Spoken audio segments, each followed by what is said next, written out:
अपने आप को दे दिया, हमारे लिए दे दिया, हमारे पापों की खातिर। दूसरा कोरिन्थियों की किताब 5वां अध्याय 21वां वचन को पढ़ो, क्या लिखता है? 21वां वचन। जो पाप से अज्ञात था हाँ, उसी को उसने, पाप क्या है यीशु को नहीं मालूम, यीशु को नहीं मालूम, उसी को पिता ने, उसी को मतलब यीशु को पिता ने हमारे लिए पाप ठहराया। हमारे लिए, यानी कि हमारा, उसका प्रेम कैसा था? मतलब हम सभी का पाप,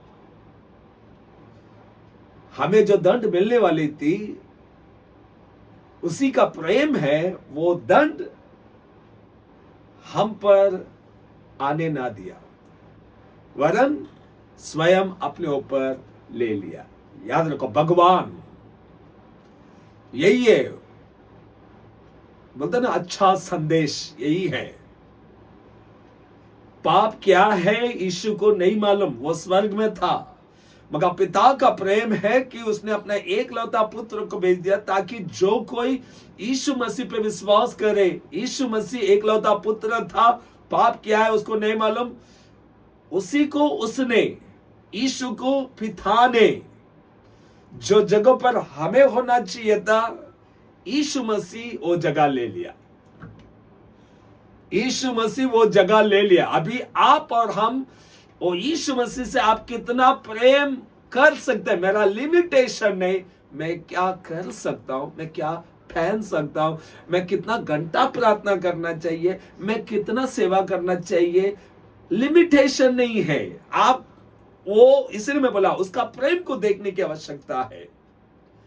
उसको पाप क्या है नहीं मालूम, पाप के साथ हमारा संबंध था, पाप हमने किया, पाप में हम डूबे हुए थे, हम डूबे हुए थे। और यीशु मसीह, पाप क्या नहीं मालूम, क्या है वो नहीं मालूम, यीशु मसीह क्या किया, अपने आप को हमारा जगह, जो जगह पर हम होना चाहिए था, आप होना चाहिए था, पूरा जगत होना चाहिए था, यीशु मसीह वो जगह ले लिया।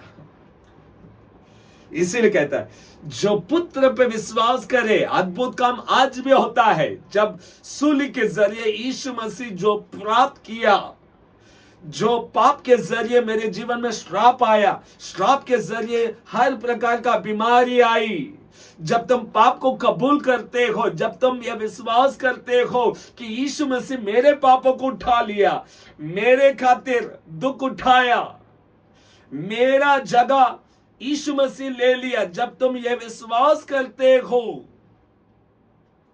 सुनो, जब तुम विश्वास करते हो, तुम्हारा जीवन में रहने वाला वो पाप क्षमा होती है, और पाप के जरिए आया हुआ श्राप आपके जीवन से निकलता है, और उसके बाद श्राप के जरिए जो आया हुआ बीमारी, ये सूली के जरिए जो पाप क्षमा हुआ, वो बीमारी आपको छोड़ जाती है। इसीलिए उधर लिखता है, जो पुत्र पे विश्वास करता है वो नष्ट ना होगा, जो पुत्र पे विश्वास करता है वो नष्ट नहीं होगा, वरन अनंत जीवन पाएगा। इसलिए वहां पर लिखता है, यीशु मसीह का प्रेम वही था, उसी को उसने, यीशु को पिता ने क्या किया, हमारे लिए पाप ठहराया, हमारे लिए पापी ठहराया। जो ठहराना था हमें पापी, उसी को पिता ने पापी ठहराया, ताकि उसमें होकर, ताकि हम सूली पर जो यीशु मसीह प्राप्त किया, ताकि हम जो भी प्राप्त हुआ, सूली में जो शैतान को खुलेआम तमाशा बना दिया, वो हमारे लिए लागू हुआ। हम पाप में फंसे हुए थे, हमारा पाप क्षमा हुआ, पाप के जरिए आया हुआ श्राप हमारे जीवन से निकल गया, और श्राप के जरिए आया हुआ बीमारी हमें छोड़ गया, ताकि हम उसमें से होकर, यीशु मसीह के अंदर होकर के, हम सब को उसमें से होकर ये संदेश अगर आपका भीतर जाएगा, परमेश्वर का प्रेम क्या है, परमेश्वर का प्रेम किस तरह था, हम तब जान पाते हैं। इसलिए मैं बोला कि परमेश्वर का प्रेम को अगर जानना है, हम कितना गंदा था, जो जगह यीशु मसीह हमारे लिए वो जो जगह ले लिया, वही था वही तो है प्रेम। हमारा जगह ले लिया, हम जो जगह पर होना चाहिए था, जो जगह पर यीशु मसीह था, वो जगह पर हम होना चाहिए था। यीशु मसीह स्वयं वो जगह ले लिया।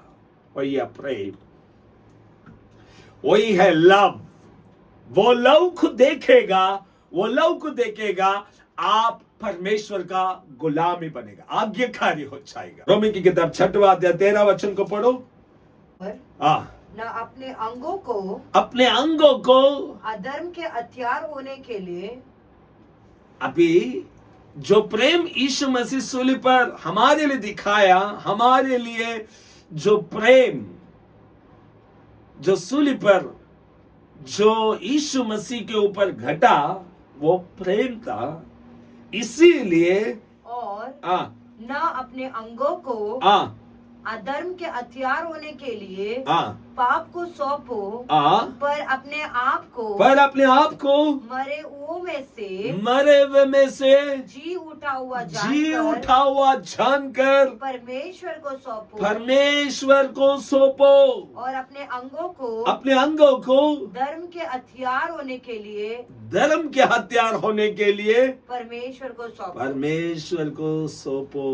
धर्म के हथियार होने के लिए परमेश्वर को सौंपो। क्यों?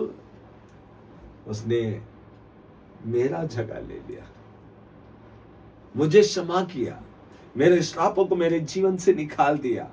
वही है प्रेम। इसीलिए यीशु मसीह बोलता है 12 वचन में, मेरा आज्ञा यह है कि जैसा मैंने तुमसे प्रेम रखा। सूली पर जो प्रेम जो सूली पर हमने देखा, वो जगहों पर हम होना चाहिए था, आप होना चाहिए था, मगर यीशु मसीह क्या किया मालूम? वो जगह ले लिया। वो जगह ले करके उसने बोला कि मैं तुमसे इतना प्रेम करता हूं। पूरा जीवन तुमने उसकी ओर से जीवन पाया, अब ये जीवन सिर्फ परमेश्वर का काम आना चाहिए। ये जीवन परमेश्वर का काम आने वाला पात्र होना चाहिए। जब तुम अपने हृदय में ऐसा निर्णय लेते हो, जब हम निर्णय लेते हैं कि मैं धर्म के हथियार होने के लिए परमेश्वर को मैं सौंपना चाहता हूं, धार्मिकता के कामों के हथियार होने के लिए मैं परमेश्वर को सौंपती हूं, जब तुम ये कहते हो, परमेश्वर तब वो आपको देख पाता है कि आप परमेश्वर से कितना प्रेम करते हो। यानी कि गलत कामों के लिए नहीं, बुराई के लिए नहीं, क्योंकि बाइबल बोलता है ताकि हम हर कोई उसमें से होकर, 2 कोरिन्थ की किताब 5वां अध्याय 21वां वचन बोलता है, ताकि हम सब कोई उसमें से होकर ईश्वर का धार्मिकता बन जाए। हम सब कोई परमेश्वर का धार्मिकता पा सकते हैं। हालेलुया।